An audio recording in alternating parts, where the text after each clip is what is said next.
Okay, so we are back with more soap. We are on season 1, episode 21. The last episode was kind of sad because they're talking about putting Bert in an institution, which he might need. I mean, he's having issues with invisibility. So, Danny is not wanting to be with this woman, but if he leaves her, he's gonna get killed because she's the mob boss's daughter. So he keeps getting himself in situations where he's gonna get killed. Jessica can't get a lawyer. I think that's about all we've got going on right now. Oh, and apparently Bob and what is the other one's name? Chuck have been sending or writing notes to Jody, which is kind of fucked up. So Jody put Bob in the fridge. I've got my friend who is not in a fridge, and I've got my caffeinated beverage. We gotta do is push play. Told Danny that if he tried to put an end to their relationship, she would have her father put an end to Danny. Bert ended up agreeing to go to an institution where he could hopefully put an end to his invisibility. Meanwhile, Jessica might end up behind bars, since the judge she's ended up with once invested and lost $40,000 with Chester. Confused? You won't be after this week's episode of Soap. This is the story of two sisters, Jessica Tate and Mary Campbell. These are the Tates, and these are the Campbells. And this is Soap.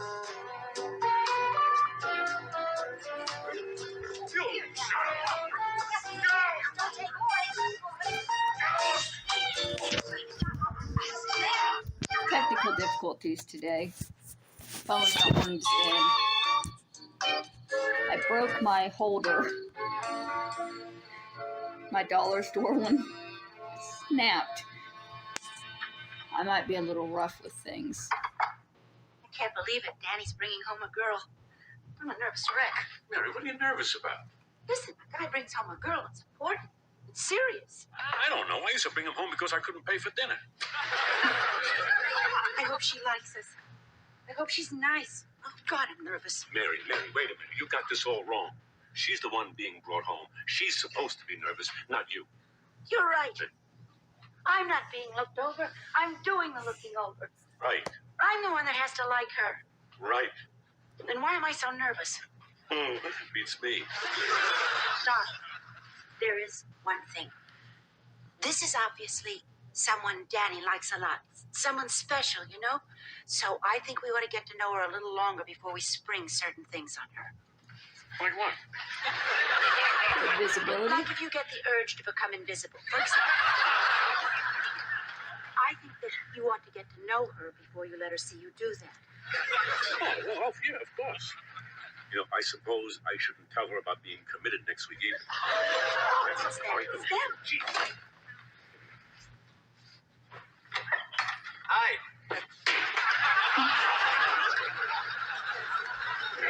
But what are you doing? Open the door. Mary, I hate to be the one to tell you this, but it's a guy. It must be contagious. Danny's as gay as Jody. It's with a guy.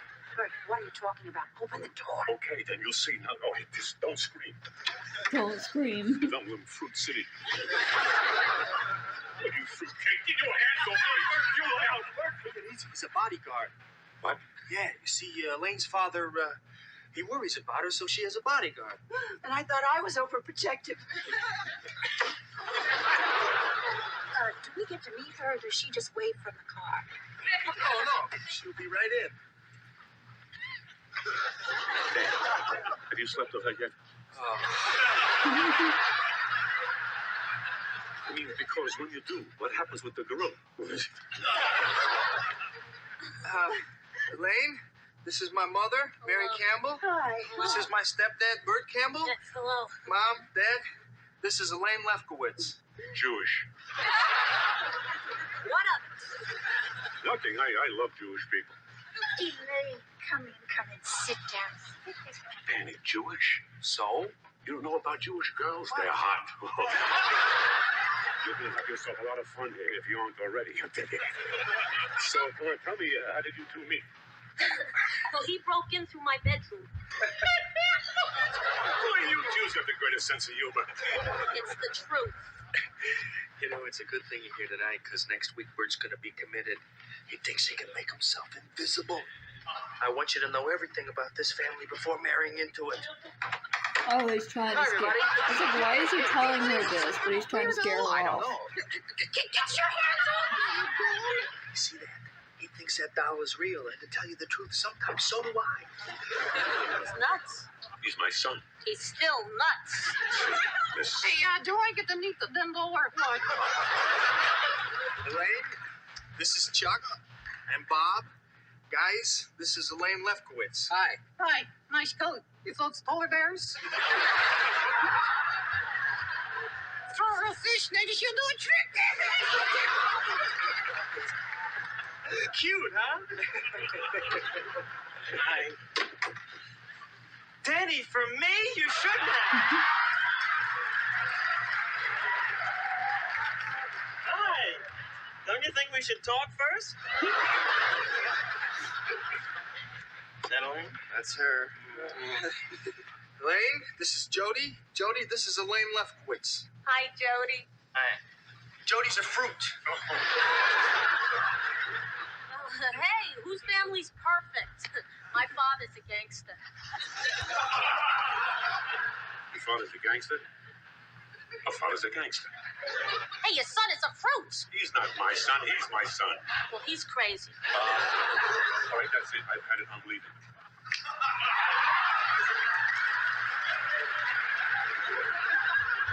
Now he's invisible. Oh, my God, this is a zoo. So, Now he's invisible. you want to change your mind? Hey, cutie, want to nudge around? Excuse me. Can I have your attention, please? I am sure Danny called and told you all to act as strange as possible. But I'm afraid you've oversold it. No family can be this crazy. So, like it or not, Danny's little trick didn't work, and we're going to go ahead with our plans. What plans? Well, you see, Ma, it's, Danny and I are getting married. Oh, wonderful. You'll get a blood test, and the bear will get a rabies shot.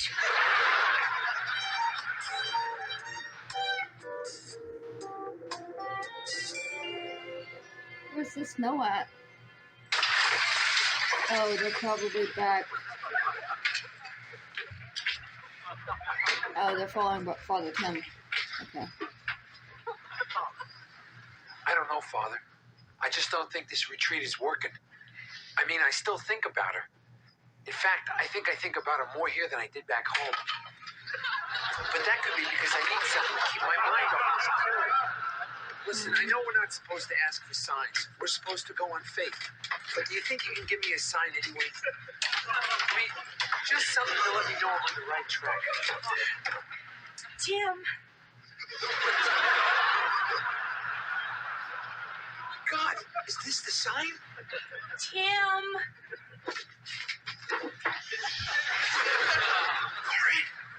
Corinne, how did you get here? No one can get here. This place is totally isolated. Oh, it wasn't easy, let me tell you. I had to hire an Indian guide to help me up the mountain, and halfway up he quit. It's below zero out there. It's below zero in here. Tim, is this where you live? Yes, Corinne. You can't stay here. You can't stay here either. It's freezing.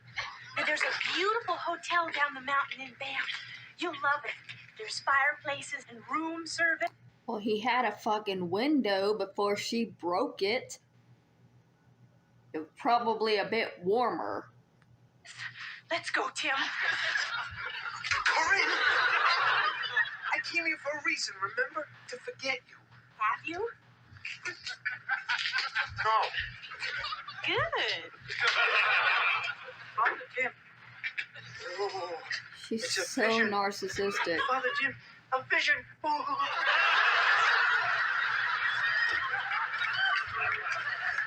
Corinne, get out of here. In 1 minute, that guy's gonna be on the phone with Rome and they'll declare a new saint. Now go. Go? After what I went through to get up here? You think it was easy? I mean, I buy a new outfit and I travel to another country, and then with my history of dizzy spells, I climb a mountain with an Indian who has not seen a woman in 3 years. And I finally get here and you say, go? Forget it. You've got yourself a roommate. Listen, Corinne, I came up here to get over you, but it's not working. But I have to see it through. I have to finish it. So please go, and I'll see you when I'm done. It's not working? No. She smiles. I'm a priest, probably in love with a woman, and she smiles. In love? Corinne, please, go. Okay. No, the way you can. Okay. All right.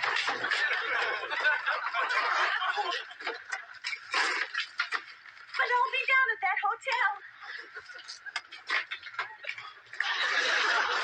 She was here, she was. It was a vision, right, Father Tim? She was a vision, all right. But she's gone now. The Lord giveth, the Lord taketh away. Maybe I've been on the mountain too long. Also, is Corinne the dumbest bitch in this family? Why is her snowsuit all white? Is she wanting to be shot like she's a polar bear or get lost and completely... Like, nobody would be able to fucking find her because she would blend in with the snow so well in that suit. Why? You gotta put some color so if you get lost, somebody can find your ass before you die.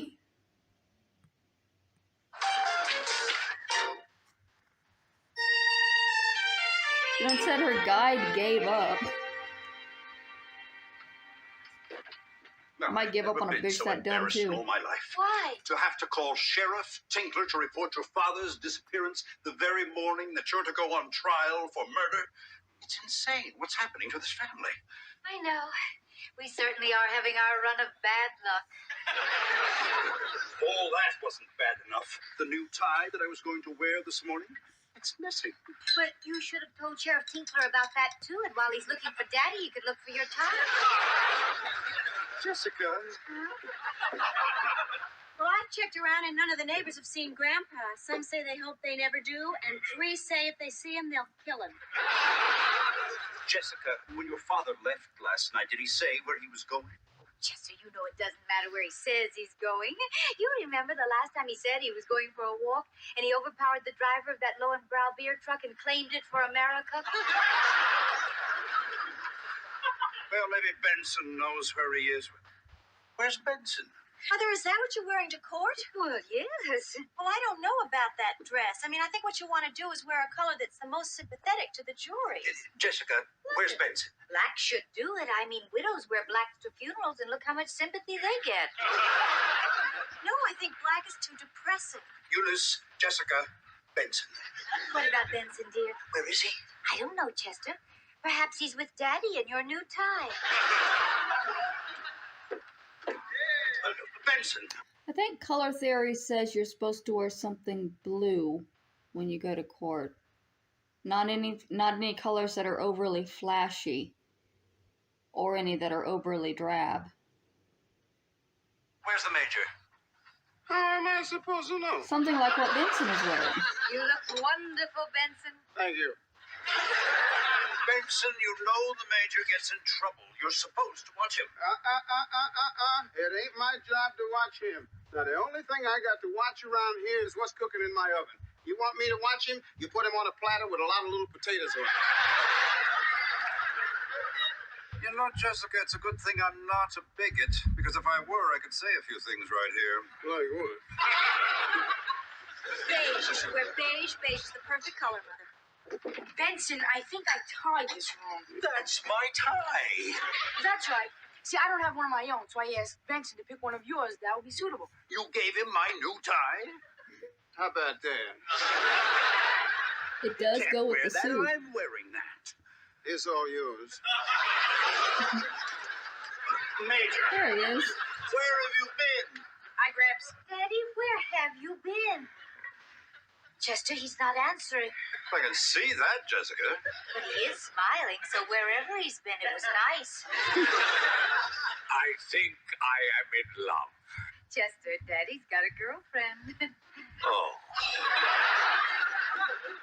Where did you meet her, Daddy? I met her in the cemetery.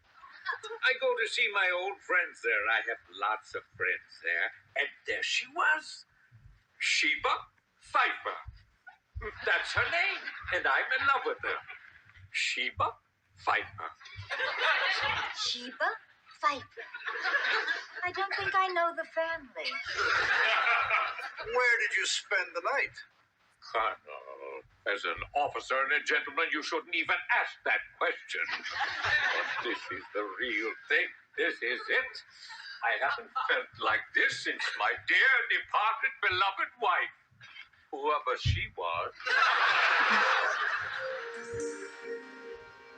Benson? I need you up here. Jessica, come on out of there. Jessica, this is a murder trial. It's not a party where it's chic to be late. I'm not going. What do you mean you're not going? I'm not going. You're not going at all? I'm not going at all. I see. You know they'll put you in jail for this, Jessica. Jessica, I'm not going to let you do this to yourself. Well, I'll have to break down the door. Stand back, Jess, because the wood is going to fly. Nice work, Clint. Good, solid door. They don't make doors like this anymore. Where are we going? As soon as I can get your mother out of the bathroom. Benson, I want you to go downstairs, get a ladder, go up on the roof and through the window. You talking to me? What, are you crazy? I ain't going up on no roof. You go up on the roof. I'll do it. No, you won't. Come on. The last time you were up on the roof, you spent the summer in traction. I ain't going up on the roof, and neither are you. Gotta get her out of there, Benson. So, you go up there. Well, Benson, don't you think I would if I could? No. Well, I can't. I get nosebleeds. Nosebleeds? I'll give you nosebleeds. All right, I'll do it. No, Benson. I don't want you climbing on that roof. It's dangerous. Well, I'm going to have to go up on the roof if you don't get out of there. So if I go up there and break my neck, it'll be on your head. Thank you. Don't be afraid, Jess. You won't be found guilty. Malou is the best. Oh, I know that, Chester. And I'm not really afraid of that. What are you afraid of? Well, I can't tell you think I'm crazy. No, I won't. I'm afraid for the trial to be over. What are you crazy about? Why, Jess? Because it's brought us close together. We're close now, Chester. We talk, we laugh, we drink wine. We spend our evenings together and our weekends together. It's been just like a honeymoon, Chester. Well, that's the way it usually happens, Jess. It generally takes a crisis to bring people together. But it's just been so wonderful. I don't want it to end, and I'm afraid that when the trial's over, it will. But why? No. If I'm found innocent, then the crisis will be over, and we'll just go back to being strangers. And if I'm found guilty, it'll definitely be over because I'll be on death row. That won't happen, Jess. I won't let it, I promise. Really, Chester? Really, Jess.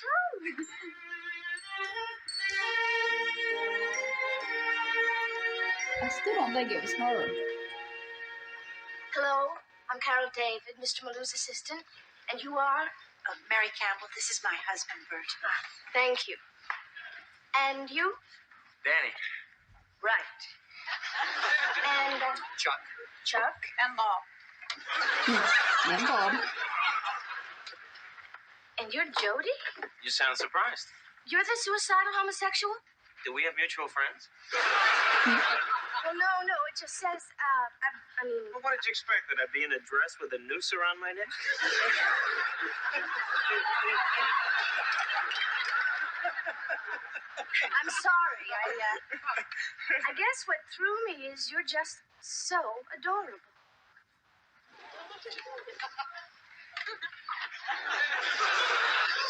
Most suicidal homosexuals are. Listen, when court adjourns for lunch, give me a chance to start off on a better foot.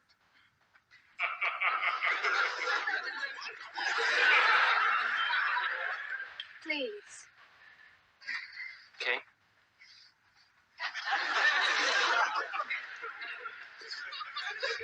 He just said he was gay like 5 times. Why is she still giving eyes? I mean, yes, he is an attractive fella. Please rise. But she's not the right gender. All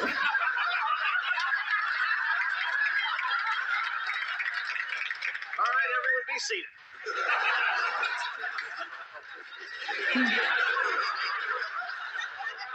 Where the hell is she? This is a murder trial. You can't be late for your own murder trial. Counselor, where's the defendant? Your Honor, they were detained. I think she should be here any second. Well, something must have happened, Your Honor, because Jessica's always on time. That's one thing about Jessie. She's never, ever late. Counselor, who's that? Her sister, Your Honor, Mary Campbell. And this is my husband, Bert. And these are my sons. That's Bert's son. You know, last night, Jessie had a little upset stomach. Maybe she was feeling a little nauseous. Sit down. Hello, There we go. hello, hello. Sorry, I kept you waiting. I'm sorry, Your Honor. But we simply could not find a parking spot outside. I thought surely there would be one reserved for the defendant, but there wasn't. Everything was marked official parking only. And Chester said, this is just another example of the idiotic inefficiency of the judicial system.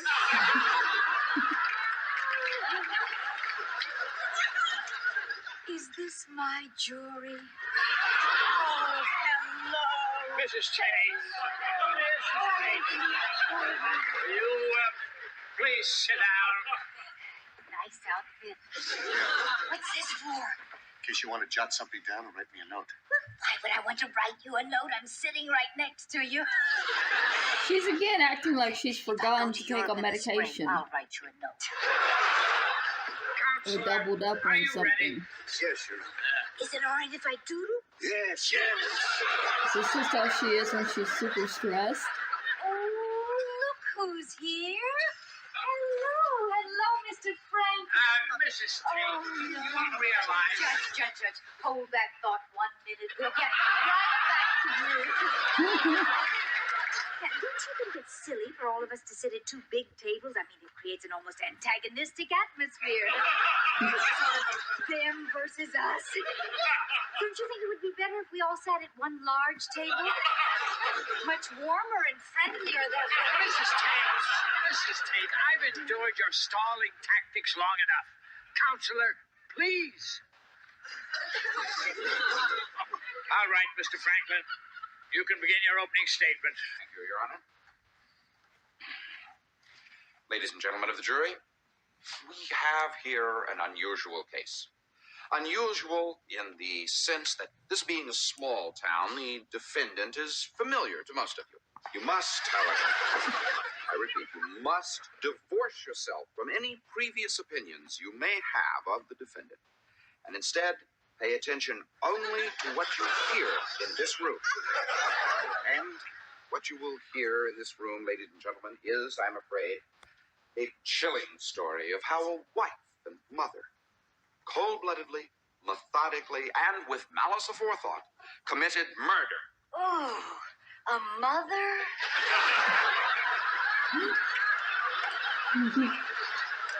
How awful. Yes, ladies and gentlemen, it is true, and I will show you how Jessica Tate, an angry, spurned, frustrated woman, What? hate in her heart, in cold blood, murdered Peter Campbell. Oh, the please. I have never heard anything so rude and awful in all my life. Now, Mrs. Tate, one more word from you, and I'm going to hold you in contempt. Me?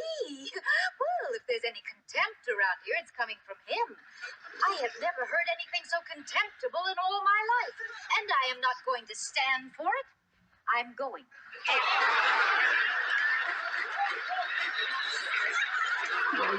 She definitely can't just go. All right, I'll stay. But I must warn you, if you continue in this manner, I will not come back tomorrow. Go on now, but be nice. The prosecution will attempt to show that... Will Danny marry Elaine? Or will he choose the carefree life of a bachelor and have his head blown off? Will Father Tim leave the retreat to see Corinne? And if he does, will they make him pay for the window? Will Jessica be found guilty of the heinous crime that Franklin has accused her of? And what does heinous mean? These questions and many others will be answered on next week's episode of So. Okay, so Jessica keeps going back and forth between acting a little bit silly and acting like she's drugged or drunk or just completely a different person, which is really weird. I still don't think it was her, though. But I guess we're gonna have to watch the next episode to find out.